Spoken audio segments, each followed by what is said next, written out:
Nathan Robinson, a complete useless leech on the ass of society, posted himself, quote, "Live your life in such a way that people will be sad when you die." That was above a screen cap of a New York Times headline that said, "Torrent of hate for health insurance industry follows CEO's killing." That piece from the New York Times is all about people who apparently were perfectly fine with the murder of Brian Thompson on the streets of New York City. In a development. No, that's not the case, Ben. Let's not do that. Let's not lie. Ben Shapiro on the Ben Shapiro show, obviously of the Daily Wire. Before Ana Kasparian jumps in and Cenk Uygur of the Young Turks, let me lay out what you're going to hear on this. There is a battle over this controversy around the healthcare industry that got created by this tragic unliving of the United Healthcare CEO, Brian Thompson. So that unliving of that CEO threw fuel on the fire, and now we're seeing it burn with Ben Shapiro, the Daily Wire, going all in, blasting what he calls the evil revolutionary left for celebrating Thompson's unliving, but that's not the case. There's nobody legitimate on that side who's celebrating his unliving. Maybe there's some people like No Names or whatever, but there's no big name person that's like, yay. The take is, let's talk about health insurance. Let's talk about health care. His own audience isn't buying it. That's why Ana Kasparian and Cenk Uygur and the Young Turks are going in. It's just heating up. They're excited because Ben Shapiro's own audience isn't buying it. That I'm sure a lot of people did not expect. Members of Ben Shapiro's own audience have been, well, lashing out against Shapiro and his commentary following, the assassination of United Healthcare CEO Brian Thompson. Now, his own fans are calling him out for being completely out of touch with nearly all Americans who do absolutely hate our broken healthcare system. And so he published a video titled "The Evil Revolutionary Left Cheers Murder." Now, right off the bat, he's making a mistake by thinking that it's only people on the left who have been cheering on the murder or assassination of that executive. Fact of the matter is, a lot of people across the political spectrum had been either sharing that they feel no empathy for Brian Thompson or even going so far as to celebrating it. And if you take a look at the thumbnail for the video, he has an image of Taylor Lorenz, who also, was explaining why it is that people are celebrating this, or why people would want United Healthcare CEO dead. Shapiro went well beyond just condemning messages of joy or mockery about the shooting. That alone is totally understandable. In fact, we have done that ourselves. I don't ever want to encourage violence or murder. I don't think that's the way to solve the issues that we're having with our healthcare system. But he went to some extreme lengths to defend Thompson and the screwed up predatory system he was a major player in. Take a look. Unfortunately, bubbling under the surface of all this is something very serious, really serious. What is that serious thing? The revolutionary left is creeping into the mainstream. The shooting of Thompson has unleashed a wave of evil from members of the left. Thompson was not a criminal. He wasn't even an advocate of death the way, for example, abortion or euthanasia advocates are. Brian Thompson's great sin, according to these people, is that he was the head of a company that exists within a mixed private-public healthcare framework, and that he did his job. Because that's how health insurance actually works. Some things are covered and some things are not. And you may not like the application of the coverage and it may be bad. That is not an excuse for murder. So in case you missed it there, according to Ben Shapiro, reproductive rights activists are more responsible for killing people than a company that routinely denies claims for healthcare coverage. In fact, United Healthcare specifically has been found to reject anywhere between 32% to 33% of claims. Keep in mind, understand what that means, guys. Okay, that is a ton of people who pay into the system, pay their monthly payment to United Healthcare, and then once they need that health insurance company to provide coverage for life-saving procedures, they're denied. Healthcare is a problem in America. It's a problem everywhere in the world. No one has a perfect system. If you have a hot take on healthcare, this chaos that's our system, Ben Shapiro's audience flipping on him, tell me in the comments. Hit up the Discord as well. Let's get back to Ana Kasparian, the Young Turks going in on Ben Shapiro. That's unacceptable. And I can understand the rage people are feeling at this broken system. He also hilariously suggests that Bernie Sanders criticizing the system is a form of stochastic terrorism. This is why socialist leech scavenger lingo used by people like Bernie Sanders, if you want to talk about stochastic terrorism, if you want to talk about rhetoric that leads to a higher possibility of violence, when you suggest that everything in American life is unfair and bad and rigged by the system, when you suggest that, and then you suggest that anybody who does business is merely an apparatchik of that system, the result is a support for revolutionary violence. You're raising that temperature. It's going to stop bubbling and it's going to start bursting out into the open. So I'm uncertain as to what Ben Shapiro expected after he put this video out. I mean, I don't think I even expected that he'd get the backlash that he's received from his own audience members, but the backlash was swift. So yeah, I'm not surprised by the backlash. This Ben Shapiro is not in touch with his audience. His audience liked Candace Owens and he booted her off because of one take. Basically the take of that one country. That's it. His audience isn't really for that. You have some of the diehard neocons. They're basically neocons that want to be rebranded. They flock to him, but most of his audience a lot of them are MAGA, pro-Trump, and if you have them in a private setting, in a private room, they don't like what the other country is doing. But my point is, he's not self-aware. So he's not self-aware enough to know, wait a second, why would I care about the CEO? Why would I care about the United Healthcare CEO more than Jordan Neely? I don't give a damn about Jordan Neely. Now, I don't want anybody to, it's literally the take of apathy, not rooting for anything bad to happen to somebody, but something happened. Why do I care? People get unlived all over the place, every day, all the time. I don't know that CEO. I don't know Jordan Neely. It's tragic, of course, when anybody gets unlived, but I don't care. The main point here is, wow, we're talking about healthcare now. I will say this before I get back to them, is that it's curious that healthcare is coming back in the news because it's one of the few things that Donald Trump is very bad on. And I don't know if that's an accident. I'm fine with having the conversation because I do think it's a good topic to discuss, and we haven't had a discussion like this in this country in over 10 years. The last time was, you know what, when Trump won in 2016. I don't think that's a coincidence. I don't know what the conspiracy theory would be, but does anybody else find it funny that all of a sudden healthcare is a topic again when the last time it was a topic was when Trump won the first time? And before that, I guess you could say with Obamacare, but it wasn't a topic any time under Biden. Why wasn't there a bubbling up of this under Biden? All of a sudden, Trump is president-elect, and now the left has their chest poked out. I don't trust you guys on the left. I don't trust you. If you're in the comments, tell me why this wasn't a conversation under Joe Biden. So I understand that this guy got unlived at this point, but I don't trust you. That's the problem. I'm going to give you a few examples. One of his viewers writes, this isn't a left versus right issue. It's the working class versus the wealthy, and that's probably why you're trying to pretend it's something it's not. Another person writes, as a conservative, I'm sick of rich elitists destroying the family unit, quite literally. I'm proud the left and right have united. I may not vote the same way, but damn it, I can agree we are tired of being pushed around. Another person writes, according to Ben, I went from Trump voter to revolutionary leftist in the span of a month. Another person writes, hate to break it to you, buddy, but it's not just the left who's sick of this. One other viewer says, imagine being so blatantly in the wrong that you managed to unite two opposing ends of the political spectrum during one of the most divided periods in recent memory.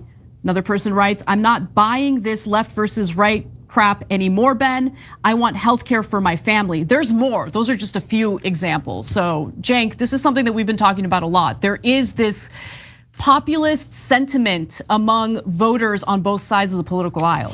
So, guys, first of all, told you the populist right wing is real. It's not imaginary. Yeah, that's a good point. I mean, they're right. I've been saying that a lot about them. I'm going to call the balls and strikes. I will say this. Some people might wonder because I'm not for centralized power, but the take on healthcare, I think that our government gets, the federal government gets a revenue of about $5 trillion per year right now. If it's on the current pace, it was like 4.92 trillion. So it's about 5 trillion. And that doesn't even count the extra money that's being spent or printed basically digitally. With that amount of money being spent, what is the function of a federal government? I'm going to do this live right now. Look it up on my AI, because you don't really need a show producer anymore. You just have AI and can do a lot as far as like looking up stats and stuff like that. Just generally speaking, what is the purpose of the federal government? Purpose of a federal government like what we have in the U.S. What we have in the U.S. I want a concise answer. So not that this is going to be, I mean, this is opinion in a way, but it will give a structure for me. So you make $5 trillion in revenue, not counting what you print, because you can just digitally print whatever you want. The purpose of the federal government, like the one in the United States, is to establish and maintain national unity. I don't like that. I don't agree with that. Provide common defense, and I don't want to get too sidetracked, so maybe I don't want to get too sidetracked, but I do not agree with that. The federal government is created out of the agreement and unity of the 50 states. The purpose of the federal government is not to preserve national unity. You have the different branches. The legislative branch shouldn't be making laws to preserve unity. Again, triggered. Number 2, provide for common defense and national security. Yes, I agree. Manage foreign relations and conduct diplomacy. Yes, I agree. Regulate interstate commerce and establish a unified economic system. I have to think about that. Protect individual rights and liberties. Why was that number 5? Create and enforce federal laws. What is that? I don't even understand. That's too generic. Establish justice and ensure domestic tranquility. Promote, number 8. Why is it number 8? Number 8 is promote the general welfare of citizens. Why wouldn't that be number 1? That's what common defense and national security is. That's really what you probably mean by national unity. Let me ask, what in what order does this make sense? I think the number 1 thing should be the rights is where I would come from, but I'm asking it to put it in order. So it says national unity, federal laws, justice, welfare, number 8 still.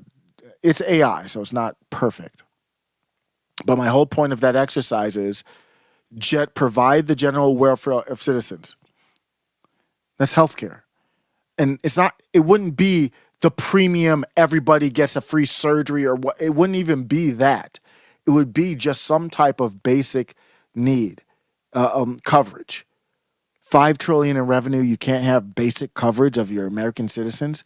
And it's not an advocating of power to the central power to the government, because I'm a populist. A populist, in my belief, believes that power should be distributed to as many people as possible. What this would be is the federal government would be the administrator. Maybe they would contract out to the insurance companies or whatever. I don't want to destroy insurance, but if your value isn't value, then I don't need you. But the federal government should not have any say-so. For example, say we had a pandemic. The federal government, if they ran healthcare, they would say, to get healthcare through us, you have to get that needle in your shoulder. That can't happen. So they can only be, the way that you would have to structure it is, will this happen? No, but this is a theoretical exercise.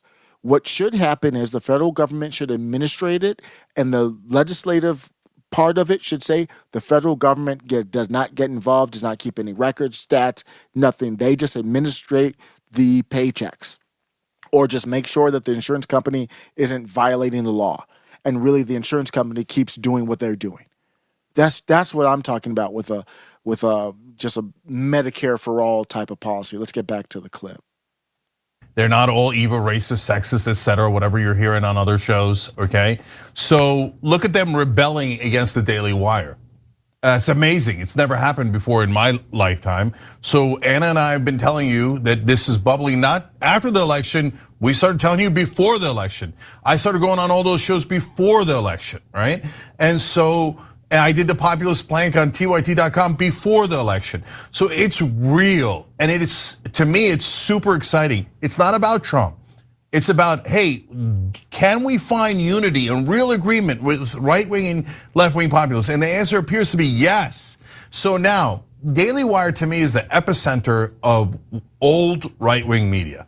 So I've broken down before how Ben frames almost every issue from the perspective of an incredibly wealthy person or a giant corporation. You'll say things like, a person wants to start a business and they've got $20 million and you can't let them blah, blah, blah. I'm like, who has $20 million that they're starting a business with? Why are we even having this conversation? Because he thinks from a rich person's perspective, and his own audience is getting tired of it, okay? And I can give you 100 examples of that. But interestingly, this is really important. What is the second thing Daily Wire is known for? Matt Walsh, Michael Knowles, etc. Culture wars. What do culture wars do? They divide us. So hey, dude, remember it's really the trans people that are the problem. And immigrants is a complicated question, but immigrants are the problem. Look down at the people who have less power than you, right? And our answer is no, brothers and sisters, look up at the people who have more power than you. Those are the people who are actually. I like that, phrasing it not rich. I think he's probably talking about rich. It's difficult because Bernie is. That doesn't resonate. But if you're gonna say power, I just said my definition is redistributing power to as many people as possible.